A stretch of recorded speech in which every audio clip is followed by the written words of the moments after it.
So not much is known at this point, Bev, except that it was a virtual testimony. She did not go in person, and we know that the January 6th committee chairman Benny Thompson said that she was relatively forthcoming with information. She wasn't chatty per se, according to Thompson, but she was answering questions and she was not invoking her Fifth Amendment right to withhold any information. So it sounds like her testimony was relatively helpful at the end of the day. Yeah, and it follows her husband, Jared Kushner, who was also, of course, a former White House aide, but not in the Capitol at the beginning of it, who also testified last week. How helpful is some of their testimony, do you think, going to be? I think it's going to be very helpful. We've heard lawmakers say that Jared Kushner was also pretty forthcoming in his testimony as well. You know, with Ivanka Trump, she has a very interesting vantage point when it comes to the day of January 6, 2021. She was one of the few people who was with the president throughout the course of the day, including in the Oval Office. We know that there are a number of texts from other aides and those close to the president that sort of paint the picture of having issues getting in touch with the president during the time that violence was really breaking out on Capitol grounds. Now, this was after he held that rally not far away in downtown Washington, D.C. At this time, he was back at the White House. But there is that, few hours of time where, his aides were having trouble getting in touch with him. And Ivanka Trump was with him for a good period of the day. So her testimony is obviously very helpful. And Jared Kushner, being very close to the former president, being an aide, and also Ivanka Trump's husband, his testimony could be very helpful and really potentially open some doors or give a better vantage point as to what the president was doing during that time when aides were having so many issues getting in contact with him. Yeah, and also trying to encouraging him to come out and actually condemn what was happening, because there's this intriguing 7-hour gap in his phone logs as well that no one's been able to explain.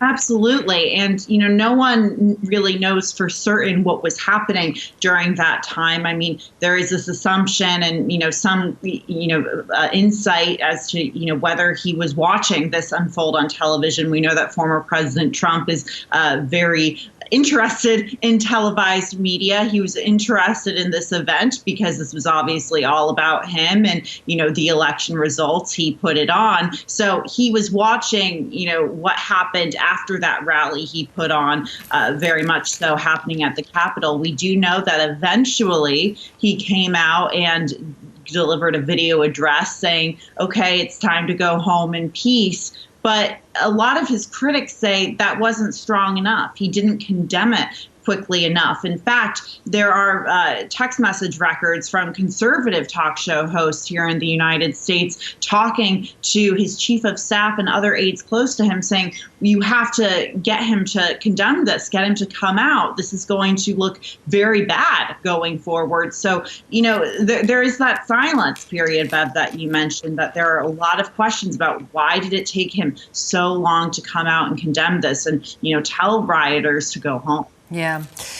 There's also a discussion around this morning around what appears to be an interview he gave to a group of historians who've written a book where he seems to admit that he lost the election. Is this a step forward, or is it pretty much more of what he said in the past?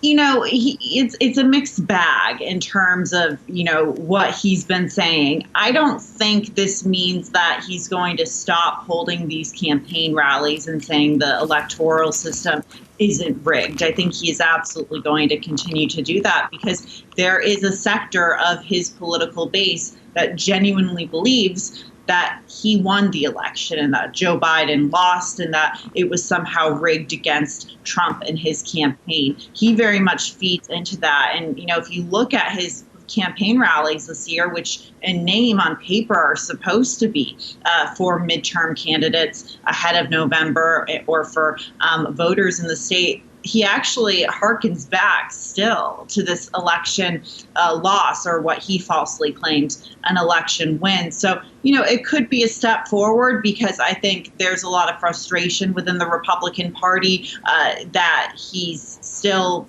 focusing on this when Republicans have much better messaging prospects on issues like inflation, like the situation at the U.S. southern border with Mexico. But he's still on this election in 2020. But I don't, he's an unpredictable guy. I don't think this is going to open any doors to him closing the door on this chapter, I should say. Joe Biden's Supreme Court pick, the committee to endorse her was deadlocked for a while, but now this looks like likely to be confirmed. Yes, absolutely. And we knew that she was likely to be confirmed because there is a 50-50 split in the Senate as a whole, with Vice President Kamala Harris serving as that tie-breaking vote. But now Ketanji Brown Jackson and the White House can essentially say that this was a bipartisan vote, with Lisa Murkowski from Alaska, Susan Collins from Maine, and Mitt Romney from Utah saying they will vote in favor of her. Now, it's interesting, Lisa Murkowski and Susan Collins both voted for her last year when she was appointed to the U.S. Circuit Court of Appeals here in D.C.